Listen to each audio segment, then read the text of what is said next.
Estamos en el capítulo 4 y hoy nos toca leer los versículos del 7 al 11, pero nada más para recordar un poquito, pues del 1 al 6 Pedro nos dio la mejor forma de armarnos en esta vida y es armarnos en la mente. En la mente nos dijo: ármense con el mismo pensamiento que había en Cristo. O sea, Cristo padeció y nosotros vamos a padecer. Es una garantía firmada por el Señor. Vamos a padecer, hermanos, pero fíjense lo que nos dice aquí Pedro en el versículo 7. Vamos a leerlo. 1 Pedro 4:7. Mas el fin de todas las cosas se acerca. Sean pues sobrios y velen en oración. Ante todo, tengan entre ustedes ferviente amor, porque el amor cubrirá multitud de pecados. Hospédense los unos a los otros sin murmuraciones. Cada uno según el don que ha recibido, ministrelo a los otros como buenos administradores de la multiforme gracia de Dios. Si alguno hable conforme a las palabras de Dios. Si alguno ministra, ministre conforme al poder que Dios da, para que en todo sea Dios glorificado por Jesucristo, a quien pertenece la gloria y el imperio por los siglos de los siglos. Amén. Esta mañana el título que le he puesto a esta conferencia es: El fin está cerca. El fin está cerca. Y pues amén, vamos a orar, ¿no? No es cierto, no, todavía no. El fin de esta existencia, el fin de este sistema, el fin de la iglesia está cerca, ¿sí? Y cuando nosotros leemos en la Biblia la palabra fin, es muy común y a menudo se relaciona al tiempo. Lo relacionamos de inmediato a una medida de tiempo, ¿sí? Pero en realidad no estamos hablando de una medida de tiempo. En realidad estamos hablando de una forma espiritual. ¿A qué fin espiritual se hace referencia cuando la Biblia constantemente, y más en estos días, hemos estado escuchando que en los postreros días vendrá el fin y que pronto llegará el fin? Esta palabra fin, primero te voy a decir qué significa. Es la palabra telos en griego y significa conclusión de un acto o estado. Telos, así como suena, ¿sí? Y esto nos lleva a hacer referencia a la última fase de tu salvación y la mía.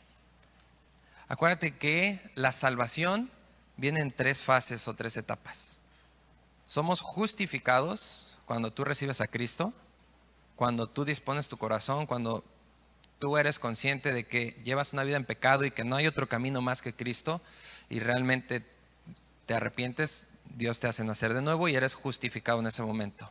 Ahorita tú y yo estamos pasando en el proceso de la santificación, es la segunda fase, ¿sí? En donde Dios nos está probando, Dios permite que vengan situaciones difíciles a nuestra vida y en donde Dios está trabajando en nosotros la santificación para que con el poder que Dios nos ha dado por la justificación, entonces luchemos contra el pecado y lo resistamos.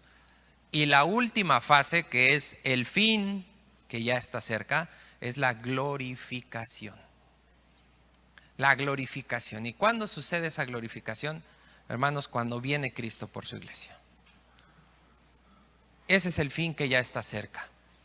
La venida de Cristo por su iglesia. Estamos esperando el rapto nada más. No estamos esperando la apostasía, hermanos, porque voltea a ver al lado tus sillas y está clarísima la apostasía desde hace mucho. Está durísima la apostasía. La apostasía no es pararte aquí y decir herejías. No es nada más pararte aquí y decir herejías. La apostasía es simplemente abandonar la fe. Y abandonar la fe se puede hacer de muchas formas.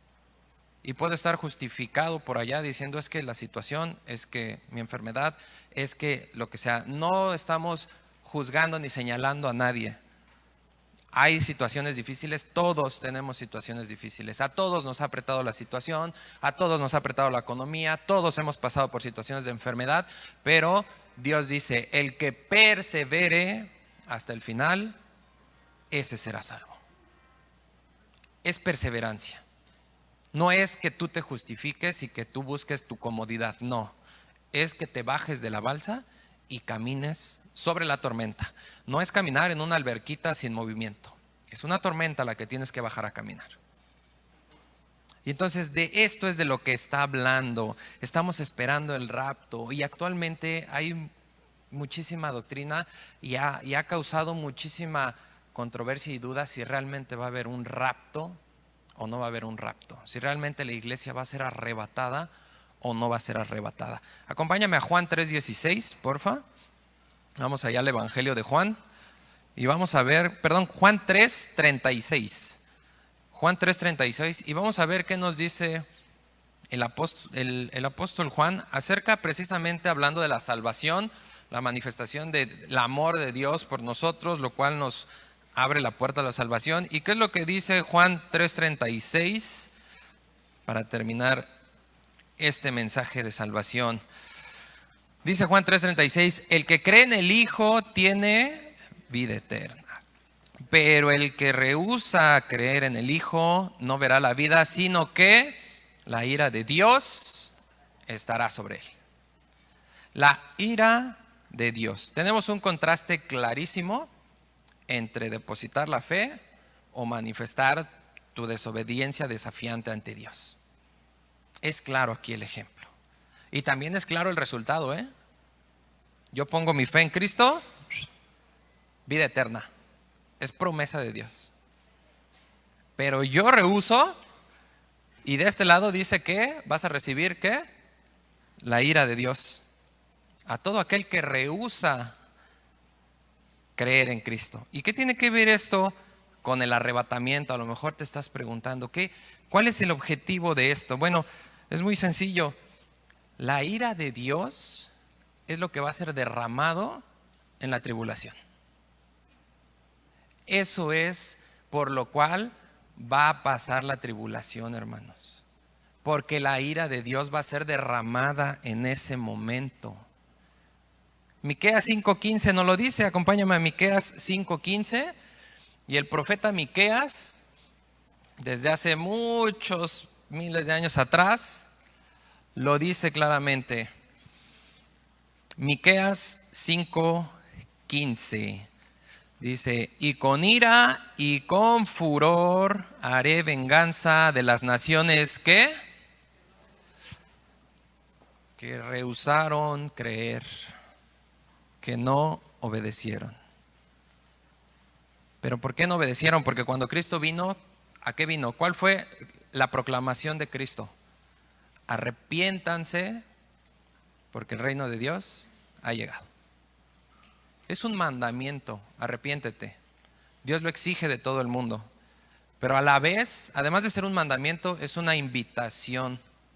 Y es una invitación súper amable del Señor, porque te dice, tú escoge. Yo te digo arrepiéntete, porque es lo que te va a traer vida, pero tú escoge. Pero también te digo que tu desobediencia va a traer mi ira contra ti. Y amigo que me visitas, es real. Y todo el panorama que estamos viendo nos lo deja ver. Y si no alcanzamos a ver es porque estamos cegados por el pecado. Y si negamos que no ha pasado nada en la Biblia, es porque definitivamente mi corazón está tan duro que no quiero escuchar ni saber nada de Dios. Y lo dice en Romanos 3. No hay uno solo que busca a Dios. Es nuestra naturaleza. Esa naturaleza en la cual desde el principio, ¿qué fue lo que compramos? ¿Qué le compramos a Satanás desde el principio? Una mentira, ¿verdad? ¿Cuál fue la mentira? No vas a morir, come, al contrario, serás como Dios. Esa es la mentira que compramos. Y esa es la mentira que hasta el día de hoy en nuestra naturaleza queremos seguir ejerciendo, ser como Dios. Tener nuestra capacidad propia, nuestra suficiencia propia, nuestra soberanía propia para hacer lo que queremos, para decidir si creo o no creo, para decidir si es cierto o no es cierto y para cambiar el rol totalmente de Dios y la creación lo pusimos al revés. Ahora la creación está arriba y la creación puede juzgar y debatir a Dios, puede cuestionar a Dios. Cuando Dios es Dios. Pero es tan grande nuestra corrupción por el pecado que ni siquiera vemos ya eso. Que como criaturas finitas, como criaturas imperfectas, llenas de errores. Nuestra vida sin Cristo está llena de errores, llena de defectos, llena de insatisfacción, llena de decepción. Y aún así creemos que podemos nosotros tener un mejor plan que Dios y además ponernos a discutir con Dios. Y por eso es que Él va a venir con ira. Va a venir a vengar la desobediencia. ¿Y cómo? ¿Dios es vengativo? Sí, Dios es vengativo. Adelántate ahí tantito a Nahum. Nahum está ahí adelante de Miqueas. Y Nahum 1, versículo 2. Fíjate lo que dice, describiendo un atributo de Dios. Jehová es Dios celoso, ¿y qué? Jehová es ¿qué? Lleno de indignación, ¿y qué? Y se venga. 3 veces. 3 veces te lo deja claro el profeta Nahum. Jehová es vengador. Pero Jehová no toma la venganza como tú y yo, Porque tú y yo, si a nosotros nos hacen algo, nuestra venganza es que, pues le haga algo porque me hizo algo. Porque yo creo que Él tiene que pagar así. Y no, Dios no paga porque nosotros le hemos hecho algo malo. Al contrario, Dios dio a su Hijo en la cruz por ti y por mí, aún haciendo lo malo. Pero Él da la justa retribución. A eso se refiere esa palabra vengador, que es una persona que paga justamente lo que lo que mereces, lo que estás pidiendo. ¿Quieres desobediencia? Dios te dice, el pago es mi ira. ¿Quieres creer y obedecer? Dios te dice, el pago es la vida eterna. Y tú decides qué vas a hacer con esto. Y entonces, ¿a qué nos lleva todo esto?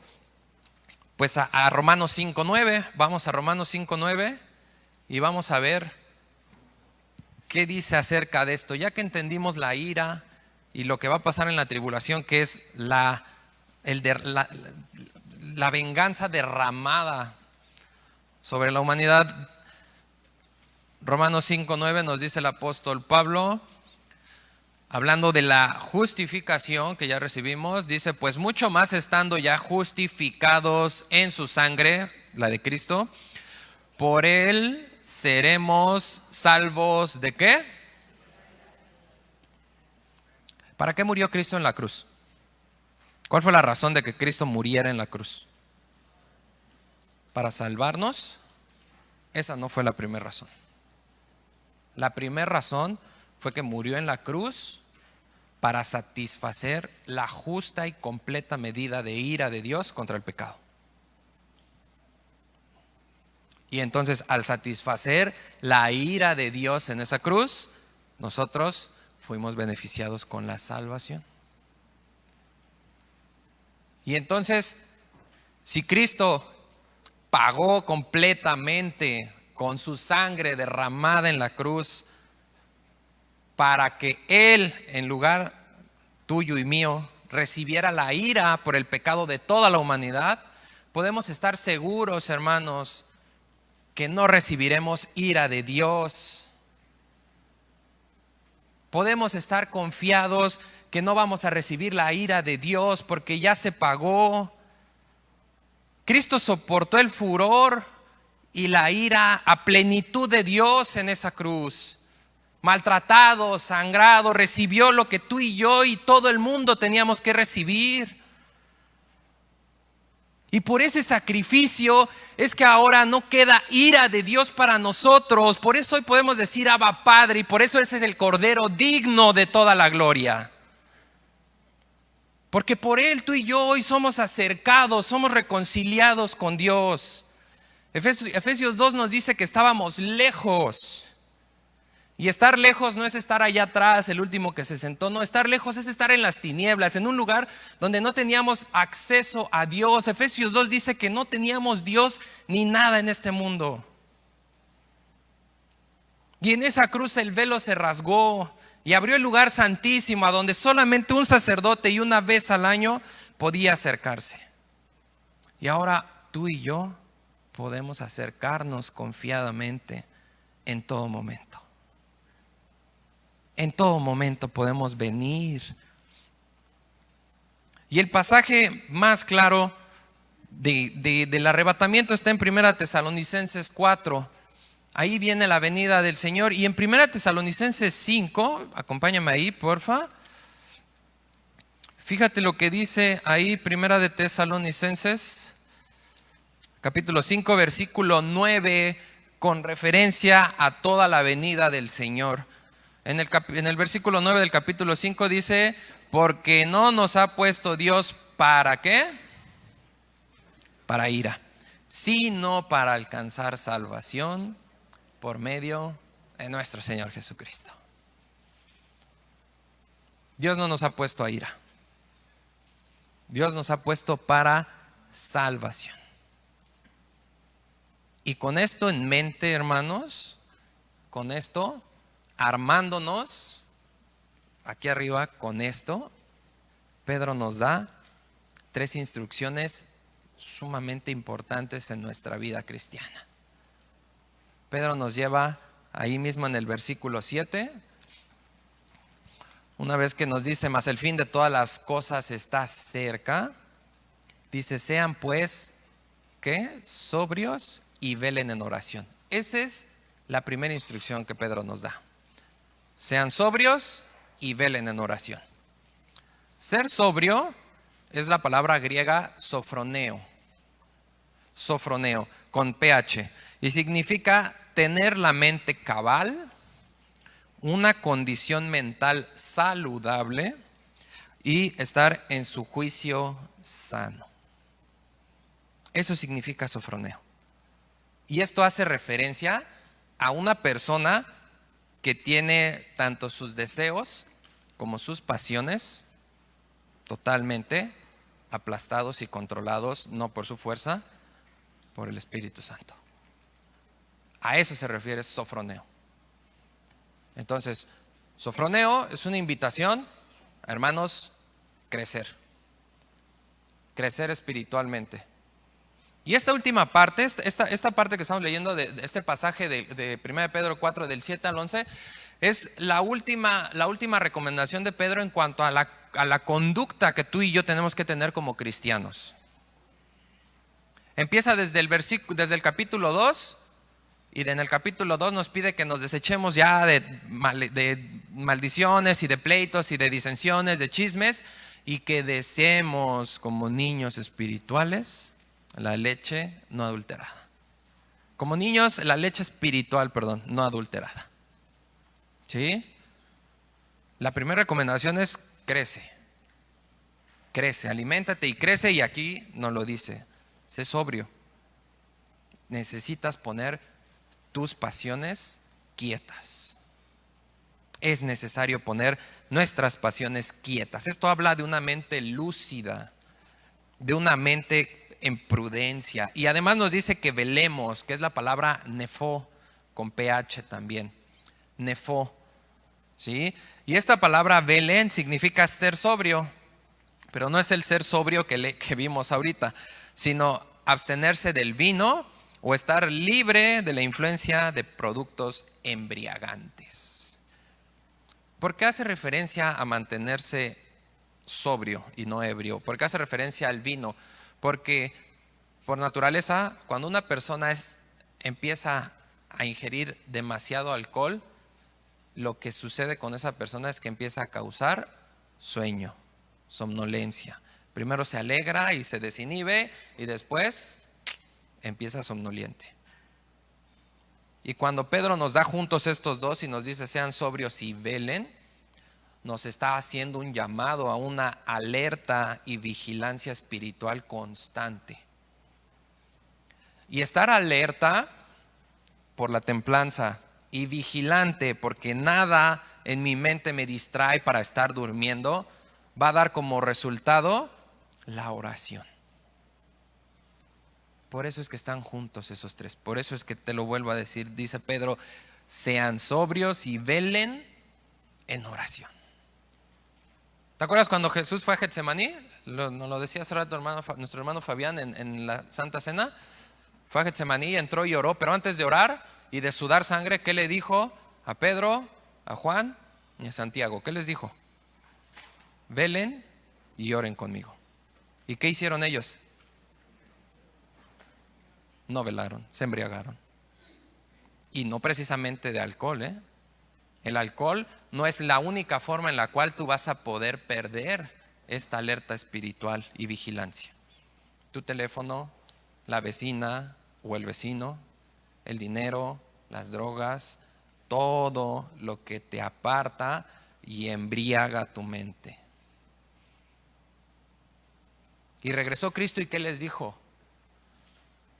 ¿Qué les dijo cuando regresó Cristo? ¿No han podido orar conmigo? Entonces, ¿cuál fue el consejo de Cristo? Despierten, porque el espíritu a la verdad está dispuesto, pero la carne es débil. Mis hermanos, el espíritu no tiene ningún problema para recibir la verdad.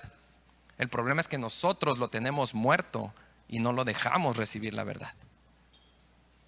Y a la carne, todo el tiempo le estamos dando.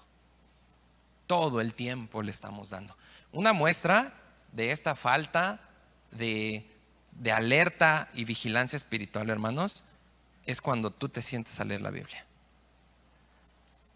Si tú te sientas a leer la Biblia después de un día de trabajo agotador, es normal y entendible que te eches 2, 3 remates a gol, ¿no? Ahí leyendo. Pero si todos los días cuando lees la Biblia vas en el primer versículo y te duermes, es porque algo no te tiene sobrio ni velando. Es esto. Mis hermanos, una mente esclavizada a mis deseos, a mis pasiones y a todo lo que el mundo me ofrece para distraer mi carne, es una mente que nunca va a poder disfrutar de una comunión con Dios. Y para tener comunión con Dios hay que platicar, hay que orar con Él, hay que venir a Él, estar cabal, con una mente limpia, con una mente que no me haga pensar en lo que estuve viendo, con una mente que no me haga pensar en lo que estuve escuchando, con una mente que pueda venir y alinearla a la mente de Cristo, un corazón que pueda venir y derramarlo y ponerlo totalmente a los pies de nuestro Señor, para entonces poder hablar con Él. Porque incluso en la oración, no sé si te ha pasado, o a lo mejor yo soy el único pecador y ahorita la pastora me baja de aquí, pero ¿te has quedado dormido cuando estás orando? Es porque no hubo una alerta espiritual. Es porque le dimos al último al Señor. Y mira, eso es algo que pasa muy comúnmente, y de verdad créeme que te creo, porque todo lo pasamos. Muchos decimos, es que no tengo tiempo. Y de verdad puedo creer que no tengas tiempo, porque en realidad no hay tiempo. No hay tiempo. ¿Por qué? Porque estoy yo primero antes que Dios. Porque quiero tener un tiempo que me sobre, donde yo no tenga nada que hacer, para entonces venir y decirle, mira Dios, aquí está lo que me sobró para ti. Ahora sí, hoy te puedo ver. Tú tienes que establecer ese tiempo para el Señor. Tú tienes que marcar ese tiempo, y ese tiempo es para Dios. Llueva, truene, relampaguee, nos caiga un huracán, nos pase lo que pase, es tiempo para el Señor, y es tiempo que tú tienes que respetar y cumplir. Porque el fin está cerca. Porque ahorita todavía se puede trabajar, dijo el Señor. Pero va a llegar un momento donde ya no sea tiempo de trabajar. ¿Y qué vas a hacer? ¿Qué vas a hacer cuando ya no se pueda trabajar? En algunas ocasiones he escuchado varias veces que dicen, bueno, pues yo, mira, si no me voy, pues aunque sea ahí en la tribulación me convierto. ¡Ja! ¿De veras? ¿De veras? Si con aire acondicionado, con todas las comodidades, sin que nadie te presione, sin que tengas que esconderte, con la libertad de hacerlo, no lo haces. Cuando te estén persiguiendo para cortarte la cabeza, sí.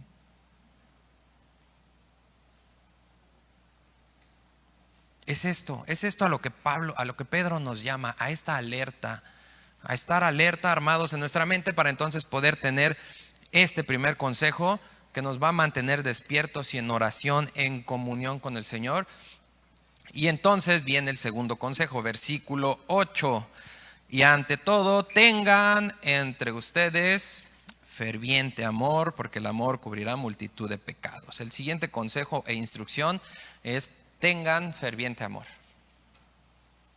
Tengan ferviente amor. Y mira, la gran y sublime importancia de esta virtud del amor en nuestra vida cristiana nos lo deja ver Pedro aquí con este ante todo. O sea, sin importar lo que pase, lo que debe caracterizar el amor cristiano es eso: un ferviente amor. Y esa palabra ferviente, hermanos, hace referencia en el griego original lo utilizaban para visualizar o ejemplificar la carrera de caballos. ¿Has visto cómo corren los caballos? Hay una película que nos gusta mucho ahí, se llama Secretaria, el caballo el más virtuoso de toda la historia en la carrera de los caballos, ¿no? Que rompió récords, hizo un montón de cosas increíbles. Pero ¿has visto cómo corre un caballo cuando lo llevan en estas carreras?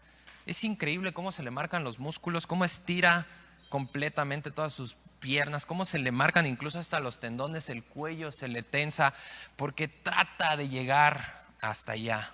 Se esfuerza con todo su ser. Y eso significa esa palabra ferviente, significa estirarse, expandirse. Y aquí nos ilustra la intensidad del amor que debería haber entre nosotros. Esa es la ilustración que aquí nos da Pedro. ¿Cómo tengo que amar de esa forma? Que se manifieste a todos, que busque alcanzar a todos. ¿Por qué? Porque somos un cuerpo, hermanos.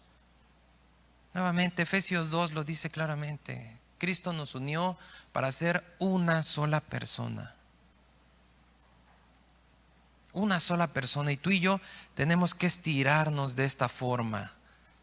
Pero tú y yo no podemos hacerlo porque no tenemos el primer consejo e instrucción. Porque no estamos en esa alerta y vigilancia espiritual, lo cual no nos permite orar. Y entonces, como no puedo orar, no puedo venir a la fuente del amor. Y entonces yo no puedo dar lo que no tengo. Y ese amor que aquí nos habla Pedro es ágape. Es ese amor que proviene de la voluntad, de una decisión. Y el mejor ejemplo lo tenemos en Romanos 5:8, cuando dice que Dios nos amó aún que nosotros éramos pecadores y Cristo murió por nosotros. Aún siendo pecadores. El viernes hablaba con los chavos y les preguntaba, les decíamos allá en el estudio de tribu, les decía: si tú tuvieras todo, y aquí vamos a hacer el mismo ejercicio, si tú tuvieras todo, hermano, todo, absolutamente todo, en todas las áreas de tu vida, todo, incluyendo tu vida cristiana, ¿qué tendrías como especial tesoro? Porque así nos describe el Señor en Malaquías 2. ¿Qué tendrías como especial tesoro? Si pudieras tener todo, nada, absolutamente, ¿verdad? Nada te faltara, ni económico, ni emocional, ni espiritual, ni nada. ¿Qué es lo que atesorarías? Y los chavos me decían: no, pues a mi mamá, no, pues a mi familia, no, pues aquí a los hermanos. Y digo: sí, o sea, concuerdo contigo, ¿no? Yo atesoraría a mi esposa, a mis hijas. Pero ¿sabes qué es lo que atesora Dios, que tiene todo? Lo más vil y menospreciado.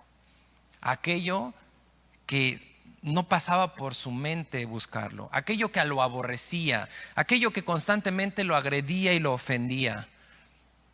Y si nosotros nos pusimos ahorita a pensar en tener todo, en ningún momento pasó por mi mente ir a la basura a buscar algo que me desagradara, sino pasó por mi mente algo que era valioso para mí. Y para el Señor no somos valiosos. Para el Señor no somos necesarios. Pero Él decidió y determinó amarnos y hacernos un tesoro especial. Y es por eso que nos libró de la ira. Y es por eso que hoy nos dice: esto es lo que necesitas. Y por eso nos dejó ese mandamiento: ámame con todo, ¿qué? Tu corazón, tu alma, tu mente y tus fuerzas. ¿Con qué empieza? Con el corazón. ¿Por qué con el corazón? Porque el corazón no es un órgano de desempeño, es un órgano de preferencia. Mi corazón se inclina a, ¿sí? Y entonces, ¿qué dice Dios? Tenme a mí en tu preferencia antes que a ti. Tenme a mí en tu preferencia antes que cualquier cosa, antes que el oro, antes que la plata, antes que el sexo, antes que cualquier cosa que es vana y pasajera. Tenme a mí en tu preferencia. Y entonces necesito la comunión con Dios para poder dar un ferviente amor a mi prójimo. ¿Y por qué es tan importante esto? ¿Por qué dice ante todo? Porque acuérdate que Pablo le escribe a Timoteo en la segunda carta, en el capítulo 3, versículo 1, le dice: Timoteo, tienes que saber esto, en los postreros tiempos, los que ahorita estamos viviendo tú y yo, esos son los postreros tiempos, dice, habrá tiempos peligrosos. Y cuando habla de tiempos peligrosos, hermanos, no está hablando del mundo, Pablo, porque el mundo siempre ha sido peligroso desde que se corrompió por el pecado. Esos tiempos peligrosos los describe a partir del capítulo 2, donde dice que habrá hombres amadores de sí mismos, que engañarán y que harán mercader de todos nosotros. Pablo está refiriéndose a la condición interna de la iglesia. Aquí están los tiempos peligrosos. Y muchas de las doctrinas que se enseñan acerca de que no va a haber arrebatamiento es que dicen, es que, ¿por qué si la iglesia primitiva sufrió y fue perseguida, por qué nosotros no somos perseguidos? Pues número uno, tendríamos que entonces cuestionar a Dios y decirle: Dios, ¿por qué permitiste que se acabaran los imperios y cambiaste totalmente el gobierno? ¿Por qué ya no hay un César que pueda decir y se hace porque es considerado un Dios? ¿Y por qué ahora está Andrés Manuel López Obrador, que tiene un gabinete, que tiene que consultar con ellos, y si la mayoría quiere, se toma la decisión? ¿Por qué cambió eso el Señor? En la época de la iglesia primitiva, hermanos, sí eran perseguidos, sí eran aventados a los leones, sí eran quemados. Pero en la actualidad, ¿sabes qué? Eso pasa entre nosotros. Entre nosotros mismos nos echamos a los leones. Nosotros solitos nos aventamos al fuego de la pornografía, al fuego del adulterio, al fuego de la fornicación. Nosotros mismos nos perseguimos como iglesia. Divididos por todos lados, quejándonos por todos lados. Y por eso es que Pedro nos da el tercer consejo en el versículo 9 y nos dice: hospédense los unos a los otros sin murmuraciones. Esa es la tercera instrucción: hospédense. Y esta palabra hospedarse significa literalmente ama al extranjero. Ama a tu hermano que no conoces. Este amor manifestado en el ser hospitalarios, ¿sí?, rompe nuestro círculo de amistades cristianas, hermanos. Ese grupo de 5, 6, 7 hermanos tiene que ser abierto para que alcances a todos los que están a tu alrededor. Porque la hospitalidad, aquí Pedro no nos está hablando de la hospitalidad con recibirlo en mi casa y darle de comer.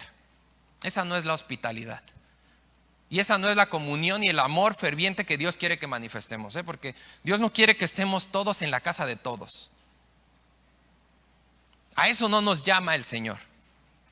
El Señor nos llama a hacernos, tú y yo, que podamos tener la capacidad de sentirnos como en casa en las 2 horas que estamos aquí.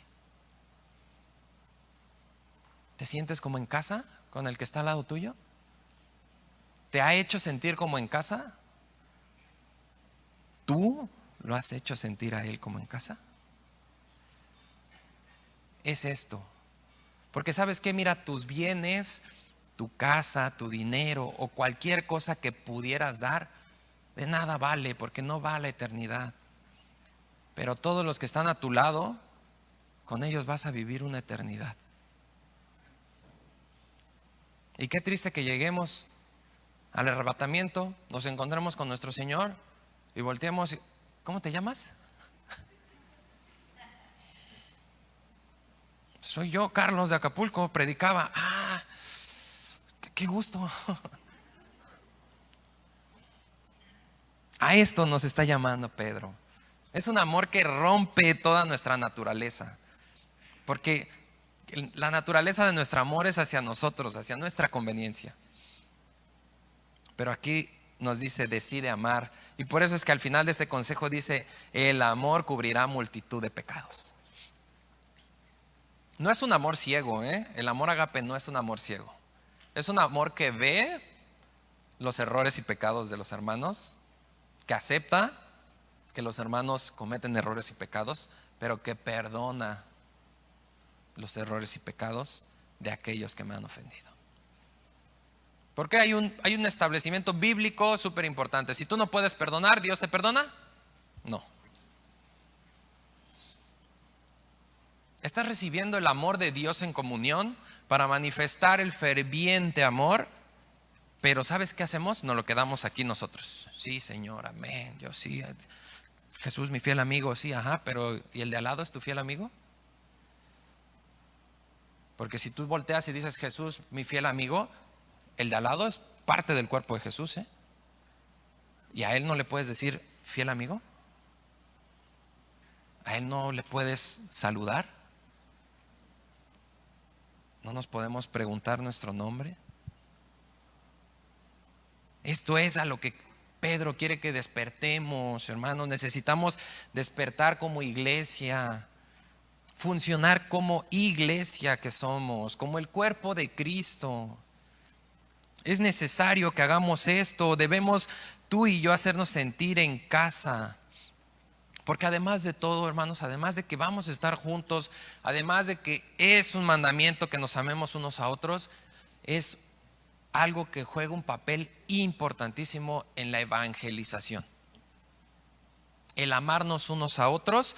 Juan 13:35 dice que eso es lo que va a demostrar que somos sus discípulos. Eso es lo que va a manifestar que somos de Cristo y lo que va a atraer a los demás a Cristo. El amarnos unos a otros. Y allá afuera hay muchísimos que tienen que ser agregados todavía.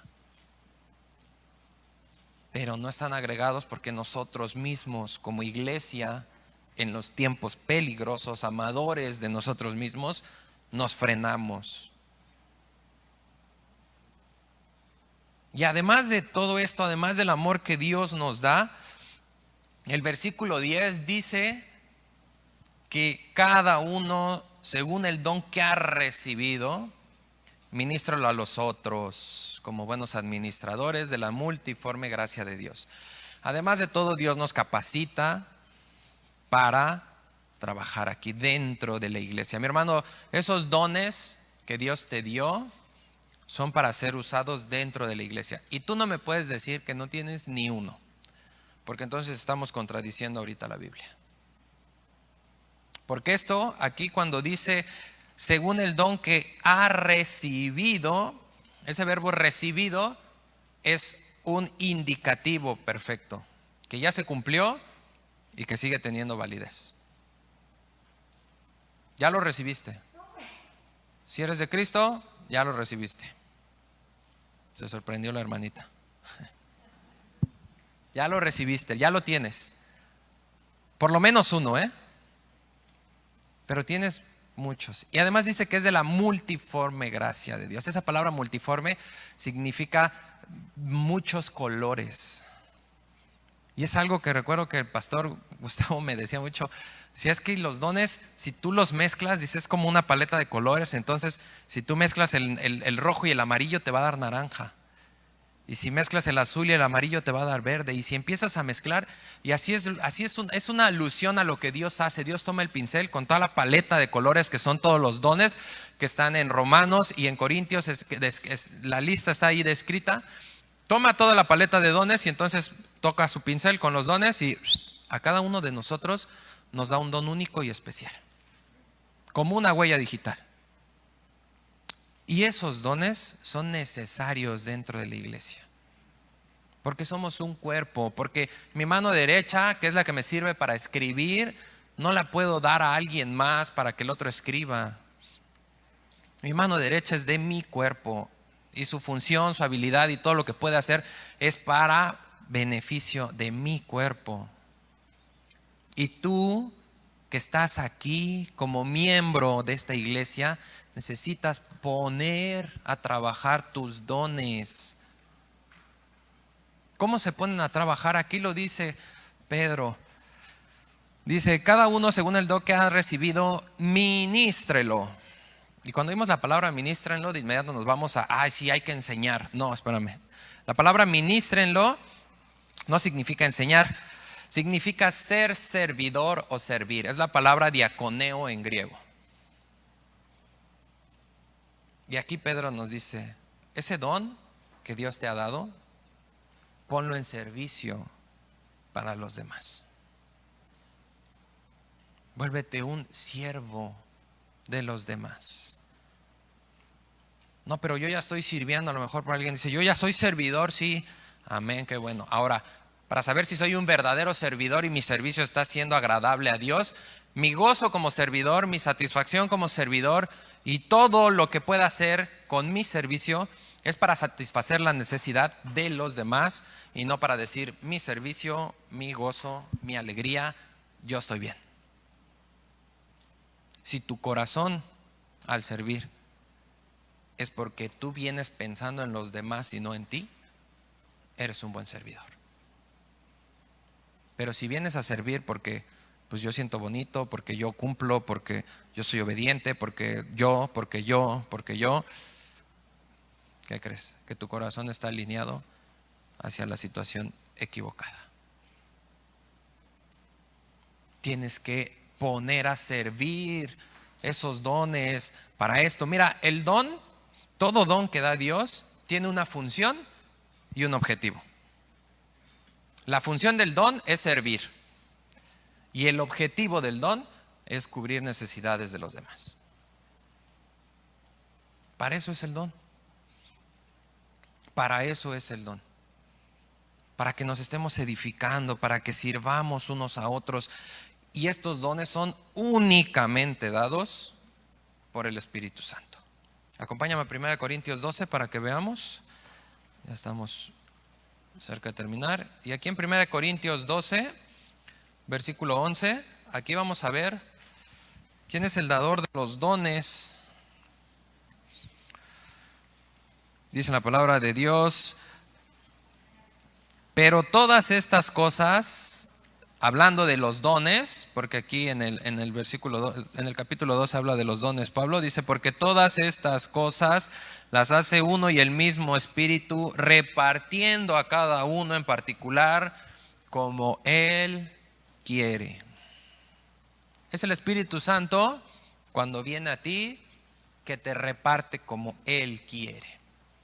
Y además de que vemos que solo el Espíritu Santo te da esto, no puedes venir y comprarlo, ¿eh? No puedes ir y buscar una iglesia o por obra de un ser humano y pedir que te den un don y, ay, sí, mira, vente, vamos y ahorita vas a recibir este don. Aquí está claro. Es el Espíritu Santo quien los reparte.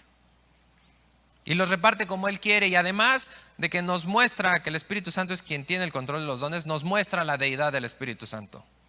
El Espíritu Santo es soberano y Él dice a quién se los da, a quien Él quiere. El Espíritu Santo no es un poder o una fuerza de Dios, es la tercera persona de la Trinidad, que está involucrada en tu salvación y la mía, que está involucrada en la obra de los dones y Él los reparte como Él quiere. Es la única forma en la que la vas a obtener. Amigo que nos visitas, es para poder realmente agradar a Dios, necesitas del Espíritu Santo. Necesitas creer que Cristo va a venir y que necesitas esa salvación en la cruz, esa sangre derramada en la cruz que salve tu vida. Que puedas tener en tu vida un Dios a quien servir y a quien obedecer. Y tú crees en Cristo y entonces tienes vida eterna. Y estos dones vendrán a tu vida. Estos dones vendrán a tu vida. Y sabes que cuando son usados con sabiduría y obediencia, es algo increíble, hermanos. Estamos mostrando la gracia de Dios. Pero cuando no los usamos, hermanos, cuando llevo aquí sentados no sé cuántos años y no me he puesto a servir, estás dos cosas. Número uno, estás causándole un daño a la iglesia. Porque aquí Dios te está diciendo que tú tienes un don único que Él te ha dado para su iglesia. Y número dos, estás frenando y obstaculizando que la gracia de Dios sea manifestada. Pero es que yo no tengo el don de servir. Mira, no es por un don de servir, es porque es tu responsabilidad. Y lo más importante de todo es que es el llamado que tú y yo tenemos. Venimos a esta tierra a servir, no a ser servidos. Es un llamado de Dios. Además de tu responsabilidad, es un llamado. No necesitamos dones para dar. También es una responsabilidad venir y dar. Y si no has dado, es responsabilidad en la cual tú te pondrás a cuentas con el Señor si eres salvo. Y si nunca he dado nada, bueno, pues tengo que empezar a revisar mi corazón. ¿Qué está pasando? Si nunca he tenido el deseo de servir, bueno, Señor, ¿qué está pasando? No tengo el don, ok, pero debería haber una convicción de mi llamado y mi responsabilidad. Soy una criatura nueva, ¿no? Entonces tendría que manifestarse que soy criatura nueva en obediencia. Y ahí es donde entra esta hermosísima enseñanza que tuvimos por mucho tiempo aquí. El que sirve, sirve, y el que no sirve, sencillo, ¿verdad? Sencillo. Eso es de lo que se trata esto. De esto se trata. Y al final Pedro nos dice en el versículo 11: si alguno habla, hable conforme a las palabras de Dios. Si alguno ministra, ministre conforme al poder que Dios da, para que en todo sea glorificado por Jesucristo, a quien pertenece la gloria y el imperio por los siglos de los siglos. Amén. Aquí Pedro nos permite ver e implica que los dones están divididos en dos grupos. ¿Sí? Los cataloga en dos grupos: en los dones del habla y en los dones de servir. En esas dos categorías los pone Pedro. Y en los dones del habla, pues podemos ver en Romanos que está el profetizar, el exhortar, el ministrar. En los dones de servicio, pues podemos ver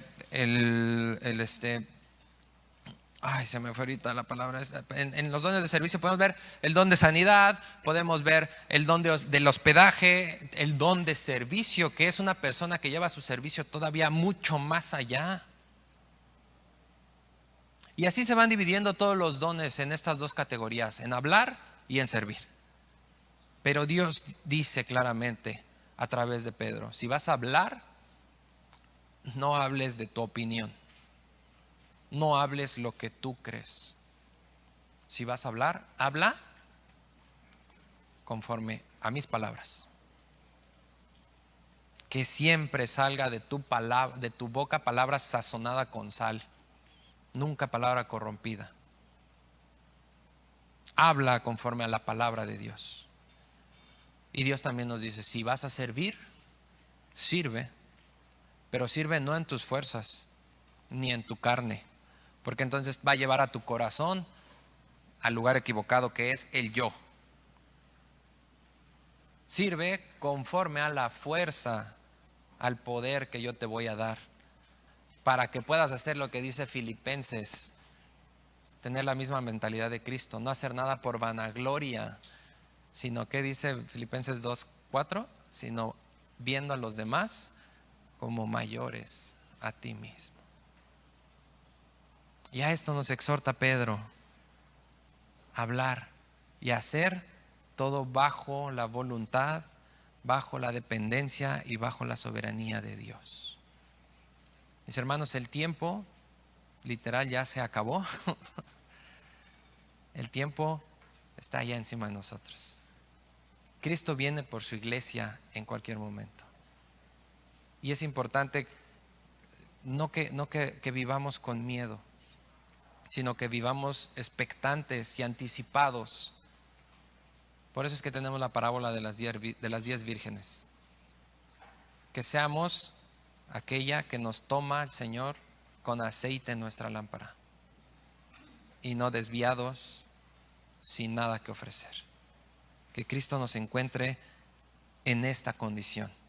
Y la certeza, hermanos, y la conciencia de la segunda venida es lo que va a dar como resultado la aplicación de estos 3 consejos. Nuestra santidad personal, el amarnos unos a otros y el servir espiritualmente, y todo con el mismo fin y la misma meta, para la gloria de Dios. Vamos a orar. Padre bendito, Señor, gracias. Gracias, Padre, muchas gracias. Te damos muchísimas gracias porque entendemos que el tiempo cada vez está más cerca y que es urgente el llamado a despertar, Señor, a ponernos a trabajar en lo que tú nos pides. Perdónanos, Señor, si no hemos mantenido esa alerta y vigilancia espiritual. Perdónanos si eso no nos ha permitido establecer esa comunión contigo en oración.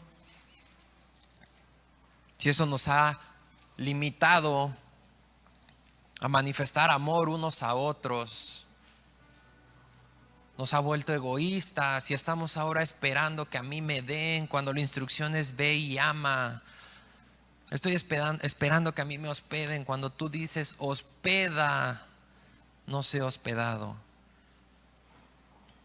Señor, perdónanos porque seguimos en la barca, en la comodidad y esperando a que nos den, a que nos sirvan, y no hemos querido nosotros obedecer nuestro llamado de ir y servir. Ayúdanos, Señor, a tener esta convicción, a tener esta certeza, Señor, a mirar ese amor que nos has dado, Padre, para que hoy podamos ser llamados tus hijos, a entender que por eso el mundo no nos conoce, porque a ti no te conoce, pero que ahora somos tus hijos y que aún no se ha manifestado, Señor, lo que realmente somos en ti. Pero sabemos que cuando tú vengas, Padre, cuando tú vengas, Señor Jesús, por tu iglesia, seremos semejantes a ti. Te veremos tal como eres. Y ayúdanos a recordar, a entender y a abrazar y no sacar de nuestra mente que todo aquel que tiene esta esperanza en ti se purifica a sí mismo, así como tú eres puro. Ayúdanos, Padre, a ser una iglesia que pueda manifestar la multiforme gracia que tú nos has dado. Que podamos testificar que somos de ti, Señor, y que podamos andar en luz. Y si tú es la primera vez que escuchas un mensaje como este, que no tienes a Cristo en tu corazón y hoy quieres invitarlo como tu Señor y tu Salvador, para no encontrarte con ese fin que pronto se acerca, para no encontrarte con la ira de Dios, sino venir a vida eterna y tener Dios a quien servir, adorar y obedecer, te invito a que hagas esta oración conmigo, con todo tu corazón. Dile: Señor, yo no sabía que yo había elegido tu ira. Yo no sabía que mi vida me encaminaba cada vez más y más a que tu ira fuera derramada sobre mí. Hoy lo entiendo y te pido perdón por mi vida. Perdona mis pecados. Perdóname. Yo reconozco que en esa cruz pusiste a tu Hijo por amor a mí, aún siendo pecador. Que en esa cruz murió, que fue sepultado y resucitó al tercer día de los muertos, para que por Él hoy pueda ser salvo. Y yo lo recibo como mi Salvador y como mi Señor.